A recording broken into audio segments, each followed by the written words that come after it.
Jeff, Marilee, Padmini, hi. Still letting Hi. people in. So good to see all of you guys. Good to see you too. Okay, well, I'm going to go ahead and get started and then let people in as they come in so we can keep on time. Okay, so first, a couple of Zoom rules. Please mute yourself if you're not speaking. We will have time for a little discussion right after Kat's inspiration. Our inspiration will be led by Kat Greene.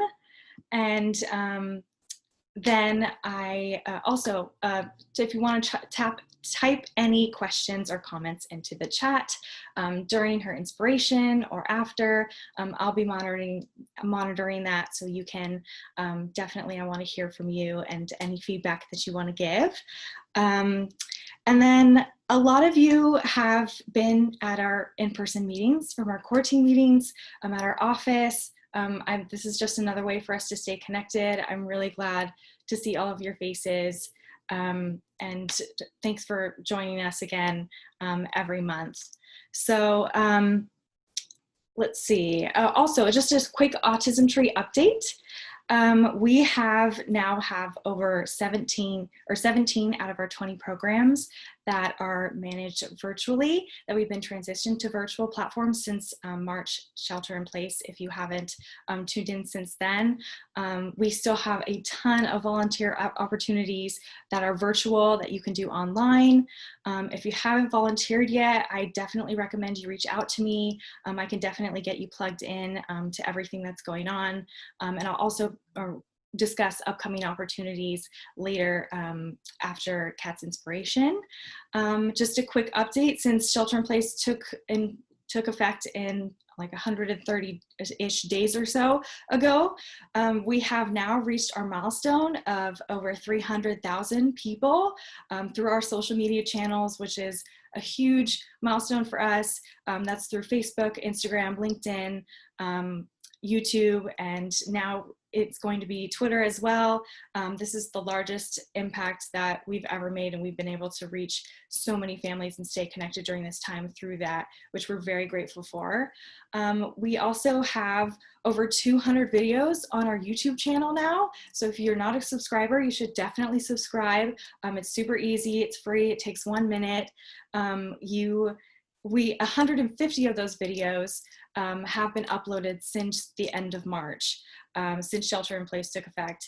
And that's from our community of volunteers, board members, supporters, anybody who wants to help our families submitting videos. Thank you for providing these different ideas of for our kids and families to do at home, our different activities.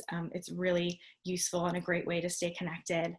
And also, we've hosted, since the end of March, 85 virtual events, which just blows my mind. We're able to do even more so now that we are virtual. We can do them during the week since everybody's home. So that has been sort of a blessing. We've still been able to definitely reach out to our community in that way. We have 25 events between now and the end of August, so there's still a lot to get involved in. If you do want to get involved, please reach out to me directly. So without further ado, I'm going to introduce Kat Greene, who will be leading our inspiration today. Kat has been a volunteer. Well, she first came to us as a sibling, and her family was involved in our programs. And then she became one of our very first interns when Garrett Hoff, the son of our founders, started our intern and volunteer program in 2014. Kat joined our team then, and then she's been volunteering ever since. Has been a program assistant, has just been one of our most dedicated volunteers to date, and I can always rely on Kat, and she is amazing. So I'm really excited to hear what she's going to share with us today. Please give your round of applause for Kat. Hi, I'm Kat. Yeah, this is my second time ever leading an inspiration. First time ever doing it virtually, so I'm excited for that. Yeah, I've been interning with Autism Tree for the past 6 or so years. And yeah, it's just always been a huge part of my life, and I'm super excited to do this. So the theme for my inspiration is taking ownership. And so during this crazy time, I'm sure all of you have tried like one or more thing to break up like the habits that have been developing. Like I've been trying to go vegan again and get back into reading. I've had friends that are doing like workouts and deep cleanings, and honestly it's not going too hot for any of us, but there are ways to change your life, or at least your day-to-day experiences, in meaningful ways, and this is taking ownership. Next slide, Becca.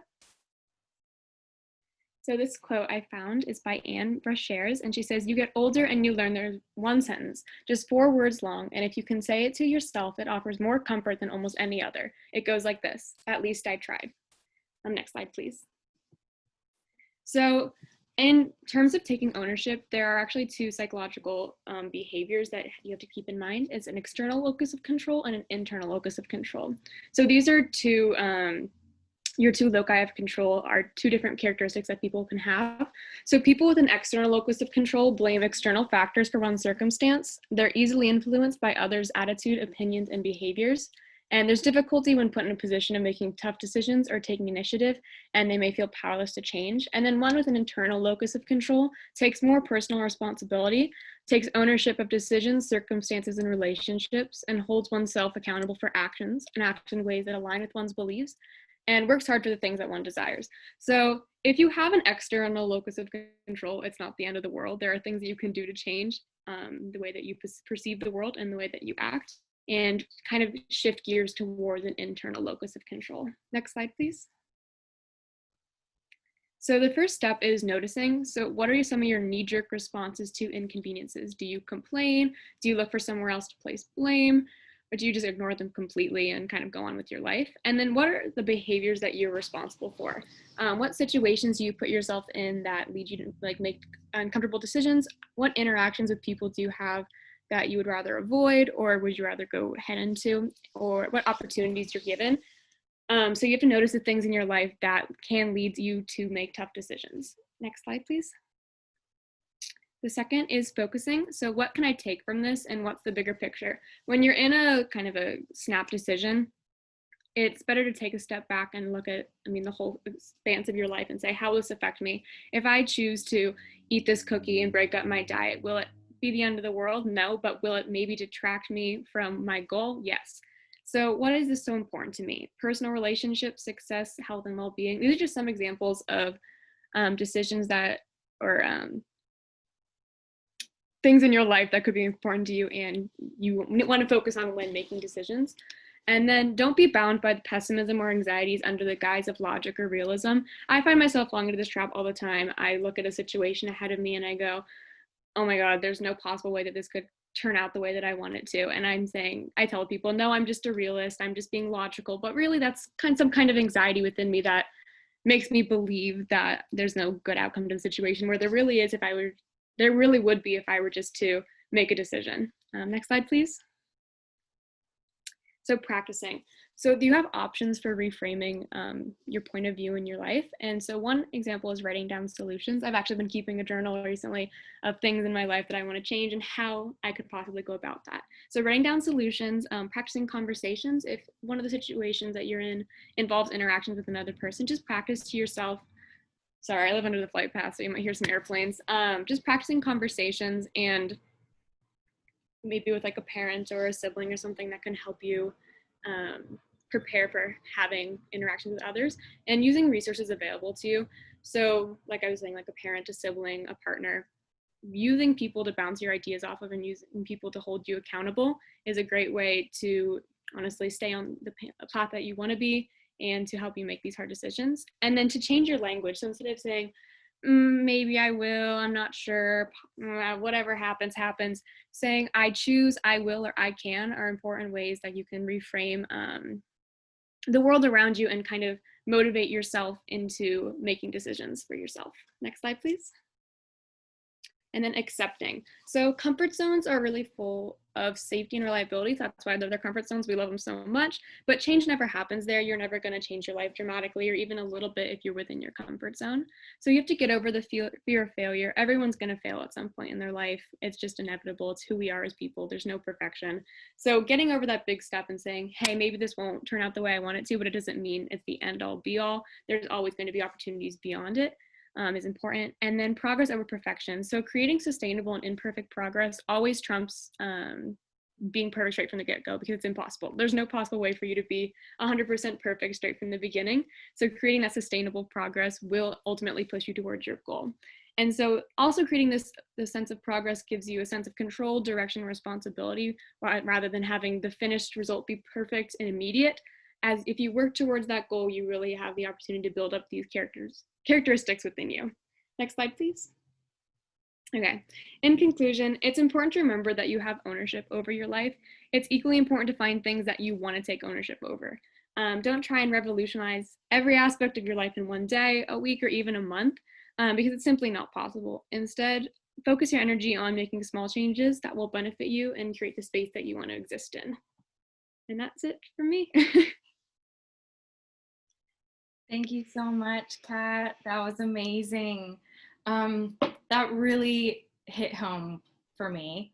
Well, just so you guys know, when we ask somebody to do an inspiration, we never give it's totally up to them what they want to talk about. We don't give any guidelines. I have no idea what to expect.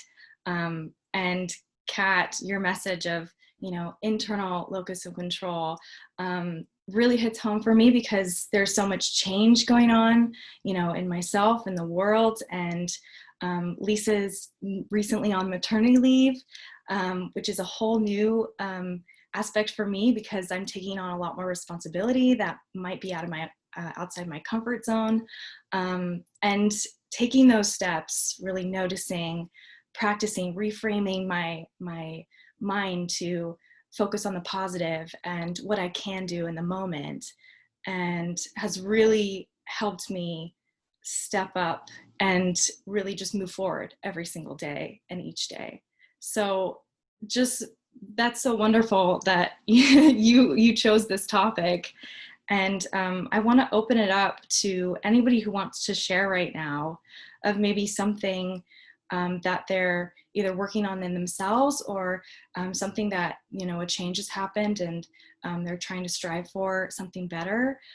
If you want to share and unmute yourself or type something in the chat, I'm going to give a couple minutes for that. Does anyone want to share? Sure. Okay. Hi guys, I'm Alexa. I'm the program assistant here.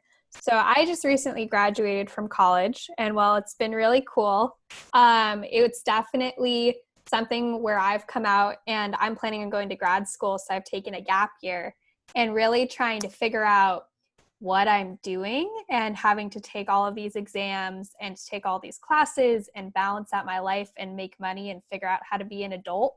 And so there's been a lot of challenges in the last 2 months.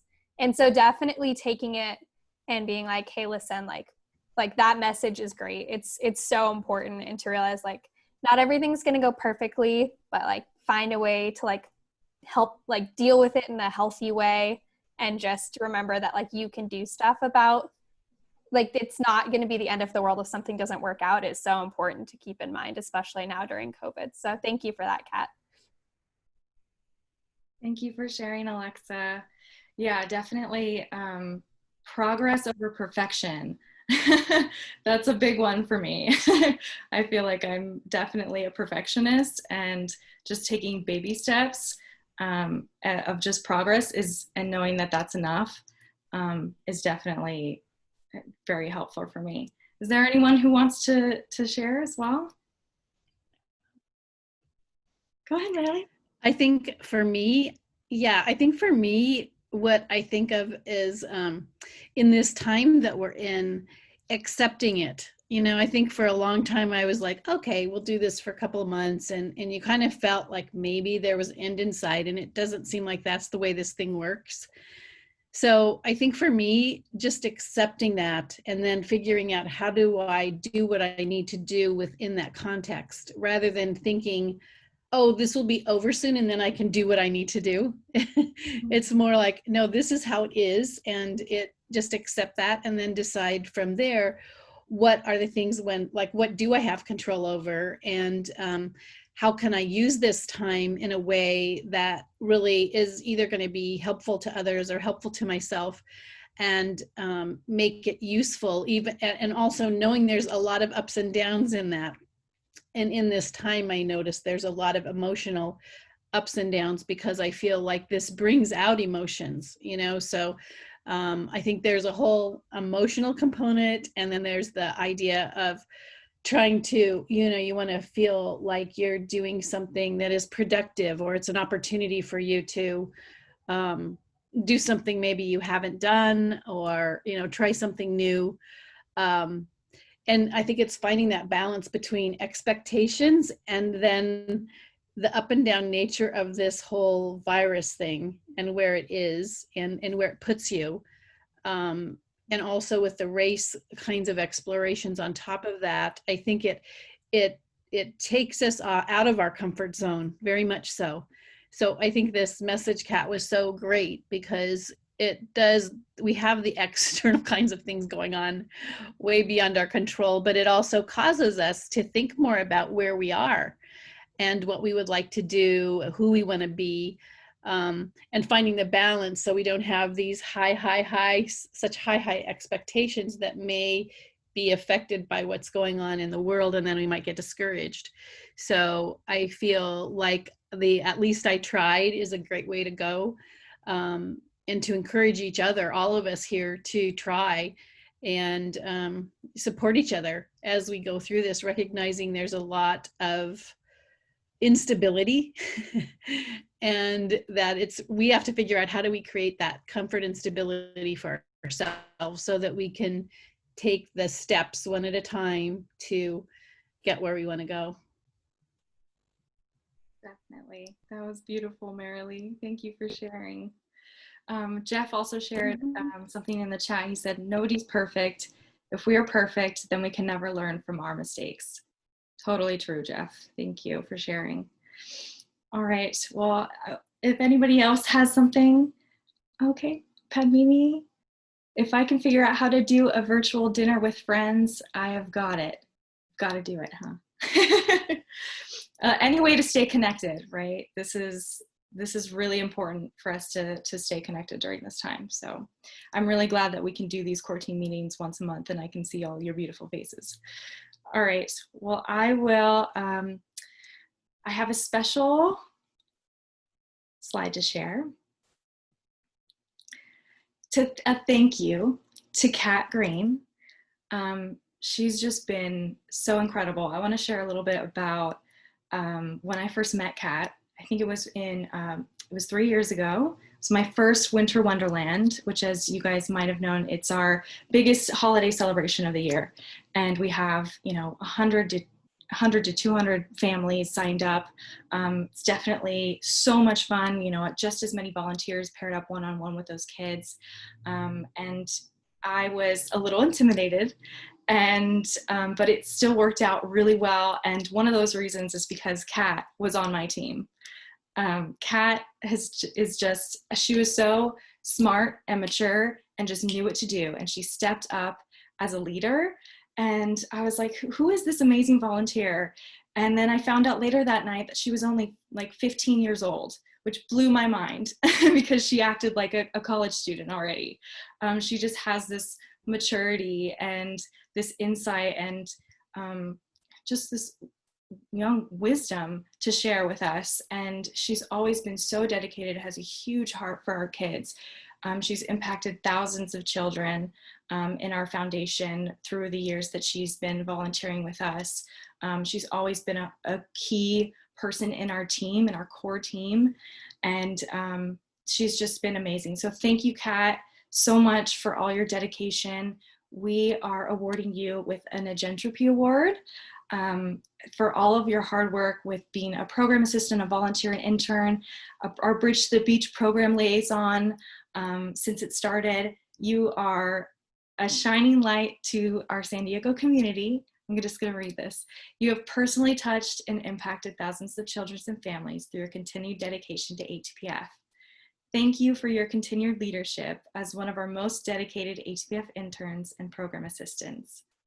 You have served ATPF well over 1,000 hours since you started volunteering in 2014. Definitely well over. We might even go as far as 2,000. Your passion for our mission shines bright with every person you meet. Thank you, Kat. As an ATPF community advocate, you are an agent for change and transformation for children and families with autism. I just wanted to share a little bit about that. Kat, we're just so grateful for you and all the years of service that you've put into our team and Autism Tree to serve our families, for your huge heart. I'm really gonna miss you, having you around. Everybody congratulate Kat on graduating. She went to Academy of Our Lady of Peace. Our Lady, yeah. And is now going to UCLA, which is incredible accomplishment. Didn't doubt it for a second. You could have gone into anything that you put your mind to. So Kat, do you want to share any last minute thoughts or anything with our team? Sure, yeah. I mean, Autism Tree has been the biggest part of my life for these past 6 years. And so thank you to everyone for being a part of that and really helping me grow as a person. I loved every one of those 1,000+ hours. They were great for me. They looked great on college applications, but really they were great for me as a person. And I appreciate every single person I met, every single minute I spent in the office or at USD or at the beach or at the farm, anywhere. I loved it all. And I will be around next year. I'm not going up to LA because of all the craziness going on, so I will be around in San Diego for another year. Yay! Thank you so much. Well, I'm glad to hear that. Still see you, at least on these core team meetings as well. Awesome. Okay, well, I'm gonna go ahead and jump in to our next, our upcoming events. A few highlights from this past month and our upcoming events coming up. First, we had our Teen Time Social Hour. This is an amazing social opportunity for our teens run by the Sensory Friendly San Diego. They are generously donating their time to run this program every week, every Friday at 3 p.m. And so if you know anybody who is a teen with autism and they want to meet other teens like them and just talk about, you know, their passions, this is a really great group to join in. It's definitely one of the funnest events that you can virtually volunteer for as well. We always need help with volunteers taking pictures and screenshots of our kids and families interacting with each other. So if you want to volunteer, we have one coming up tomorrow, as well as every Friday after that through August as well. So Teen Time Social Hour, great event. Next, we have our ATPF Virtual Musical Play Group. We partner with the Music Therapy Center of California, and they were so fantastic. Once we went into shelter in place, they really reacted quickly and said, we can definitely do virtual musical play groups for you. It was one of our very first virtual events. And they have their music therapist at home playing instruments. The kids it's really great for kids ages like 2 to 7 or 8, or anybody who really loves music. It's really fun one for our younger kiddos and a great intro into Autism Tree and all of our programs. So that's a very fun event to volunteer for as well. Next, we have our virtual adaptive dance class. We partner with Tap Fever Studios, and it's really exciting. It's been almost a year since we started this program. It's very new. And Larissa Hall from Tap Fever Studios, shout out to Larissa. She is an incredible member of our team, and she generously does these classes for our kids and families every Saturday at noon. And she hosts them via Zoom as well, and from Tap Fever Studios. And basically it's just a fun time of our kids doing movement games, learning different dances, very simple dance moves. But if you want to join in on the fun, definitely give me a shout out and you can join in. It happens every Saturday. Next, we have our ATPF Lunch and Learn series. We started this was the brainchild of Todd Hoff, our founder and chairman of the board. It was a great idea to stay connected and really introduce all of you to community leaders in our community. So parent mentors, board members, community partners, supporters. We've had an incredible list of guest speakers. We've now done 15 of these successfully, 15 or 16. And if you hadn't seen our latest one, well, these were the ones from the past month. We had Melissa Sargent from Hearts and Hooves Therapy, Dr. Whoa, did you say Melissa from Hearts and Hooves Therapy? Oh, yes. Hi, John. That's crazy. Hey, Rebecca. Hey, everybody. Go ahead, John. Tell us where you are right now. Don't mean to interrupt, but I'm up here with Melissa Sargent from Hearts and Hooves Therapy. I can't even read her shirt. And hey, Monk, say hey to everybody. He says hello. So I don't know if you were watching my video while Rebecca was doing her thing, but I'm up here at the ranch right now. Oh, and there's Clyde in the background. That's Clyde. Say hi, Clyde. Hi, Clyde. But I'm up here at Hearts and Hooves Therapy Ranch with Monk up in Ramona today. And just showing you guys around. There's all the stables with the horses in the background, and then over here is the chickens and little pig and the dog and stuff. So I just wanted to jump in and show you guys that real quick. And we're talking about putting together a trail ride with Melissa and another friend of hers that has 17 horses. So we're going to be getting 17 people together to go for a ride. So that's partly why I'm working on my lumberjack look, because I'll be spending time out in the mountains. I love it, John. Thank you for sharing. And I second all that amazing stuff you said about Kat. Yes, thanks. Yes, so Melissa, if you guys haven't seen Melissa's Lunch and Learn, you definitely should tune in. She goes over all of the different amazing animals that she has on her ranch. And she's been hosting these virtual Hearts and Hooves therapy workshops for our families. We used to go in person before COVID, and we would pair every kid with a handler and a mini horse. They would walk them through obstacle courses, learn how to groom them. It's so amazing. Hi, Melissa. And so she's an incredible resource to our families, and definitely check out her Lunch and Learn. Back to the rest of the Lunch and Learns, we've also had really other incredible, amazing guests. Adam Lancer, Venus David was just this last week from So Love Autistic Center on the East Coast. We have an amazing network that we are welcoming you guys into getting to know these people each week. So definitely tune in to our Lunch and Learn series. It's another great way to stay connected. And speaking of Hearts and Hooves, I just said a little bit about that, but we just had our last one on July 11th. Details coming soon to whatever John was talking about with those mini horses. We'll figure it out. But yes, it's definitely a fun volunteer opportunity as well. We'll probably host another one soon in August or September. So definitely stay tuned for that. Next, we have our ATPF Adaptive Art classes. This is a new program started by our ATPF program assistant and Alexa. Alexa, do you want to share a little bit about why you started the program and what it's about? Sure. So I am in contact with a lot of parents through all the volunteering that I was doing, and some of the feedback that we were getting from parents was that their kids love to do art, and they've been looking for an art program for their kids with autism and have just been struggling to find one.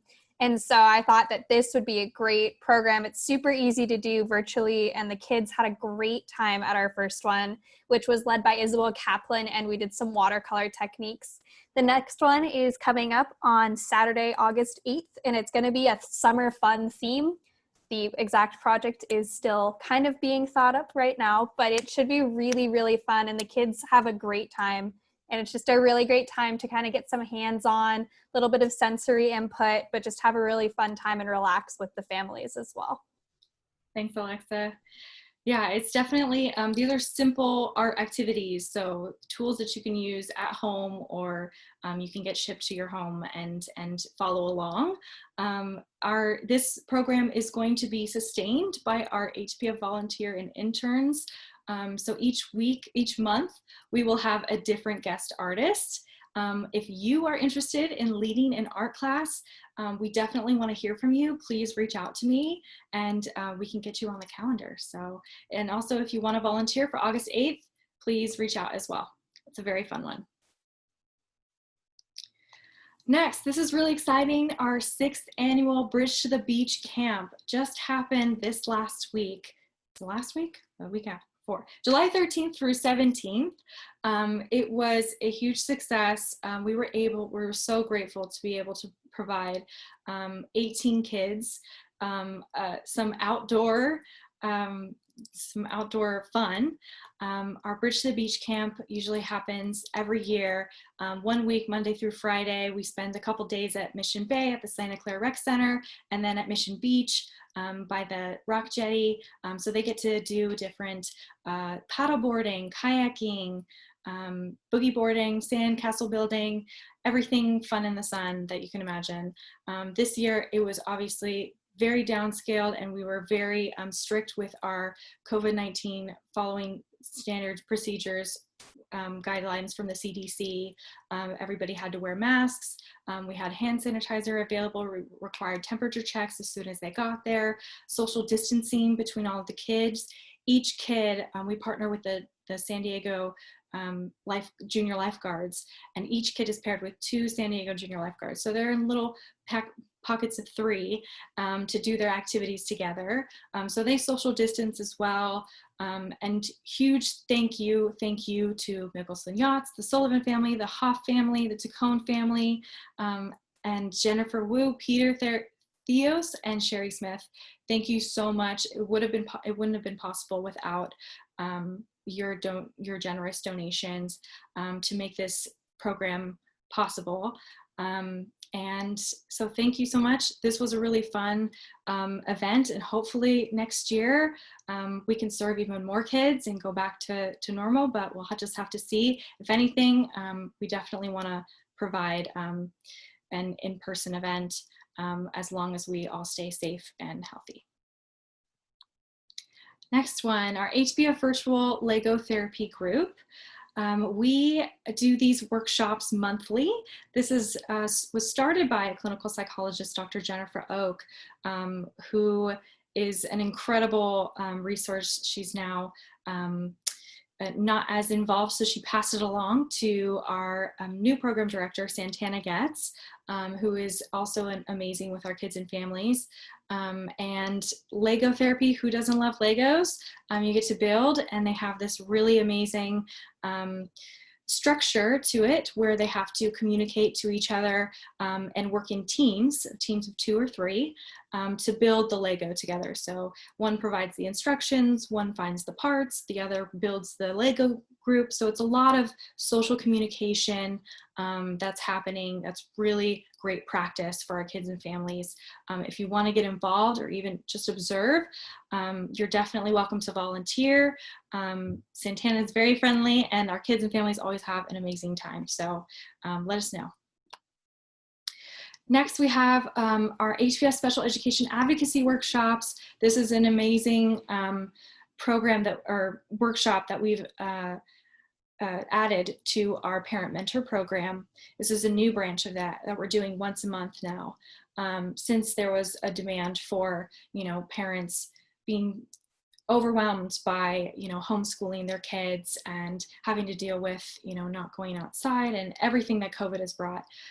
So to help with that and keep our parents connected, Michelle McGowan, who is our Parent Mentor Program Volunteer Director, is now leading these workshops. She does a short presentation on a specific topic, IEPs or tests and assessments, different types of topics that are just for knowledgeable to gain knowledge. And then you have a discussion with the other parents on what is working with your child, how can we improve and learn from each other. So it's a great way for our parents to get peer support. If you want to learn more about how to advocate for children with special needs, this is a really great one to tune into. Our next one will be Saturday, August 15th.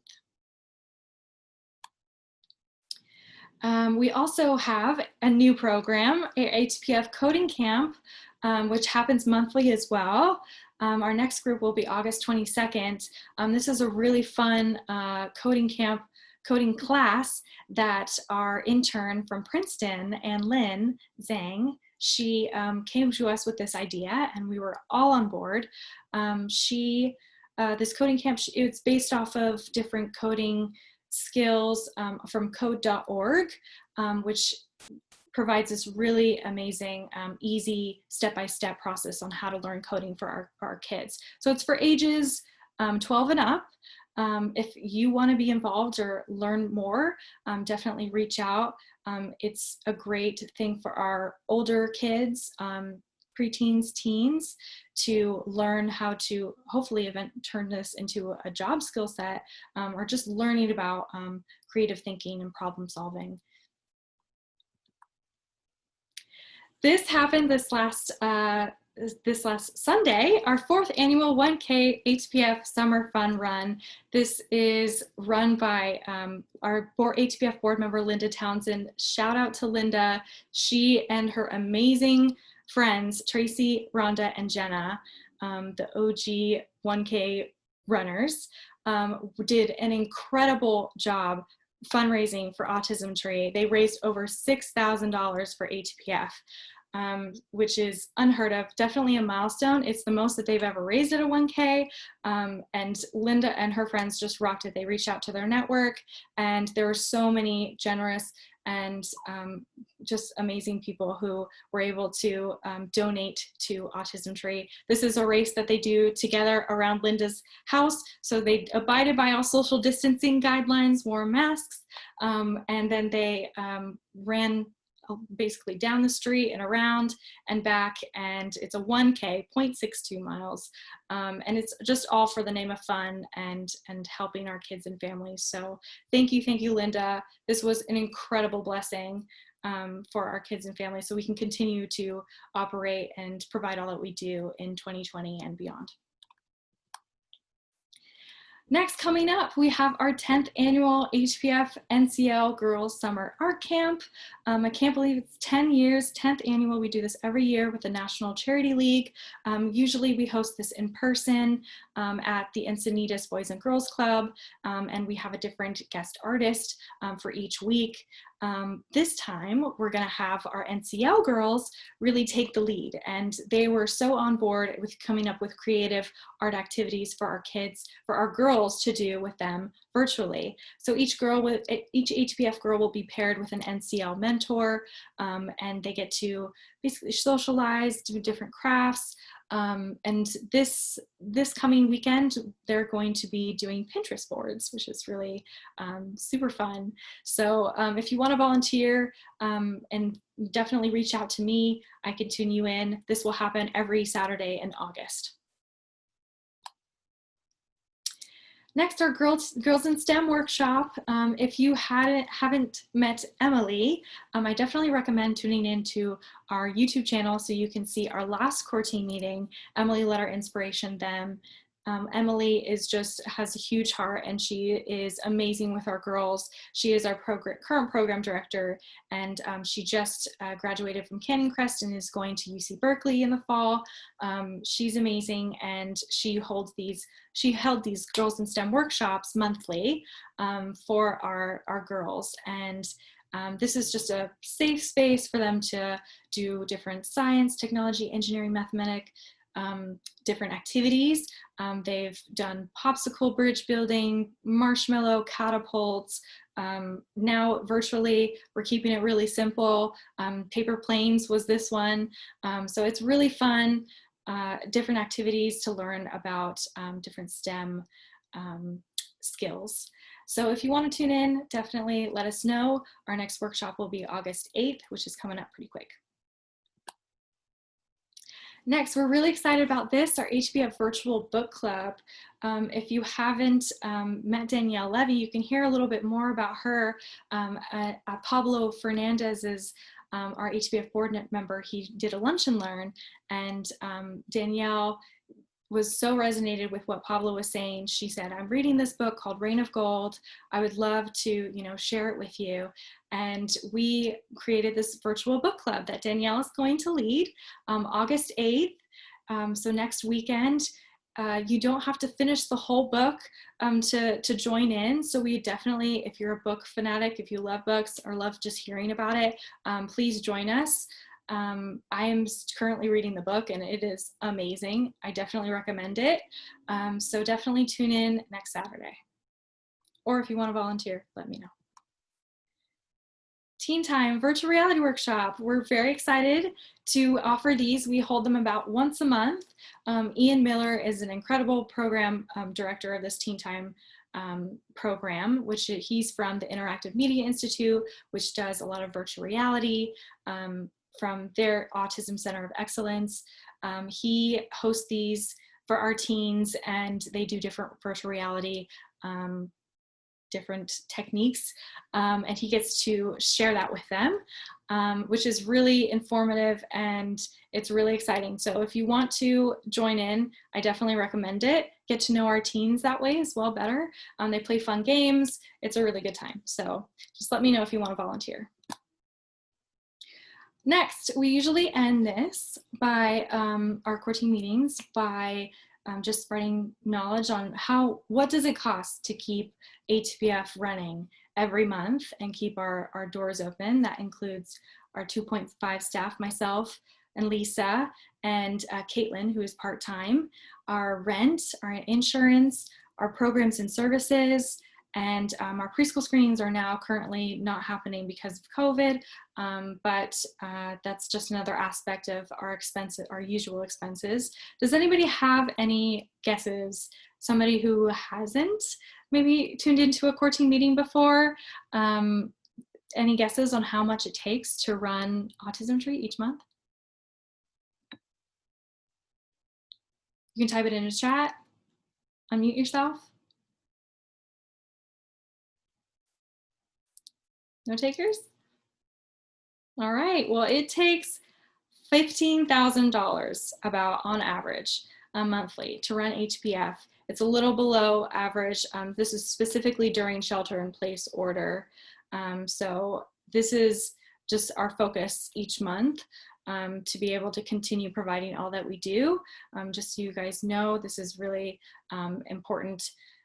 We are so grateful for every single dollar that comes to Autism Tree and to support our families. We really couldn't do it without our very amazing community to support us.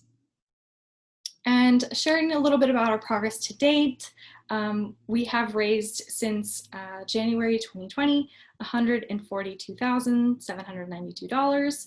And that is about 25% of our operating budget. This is, our operating budget is definitely not as large as we expected it to be at the beginning of the year.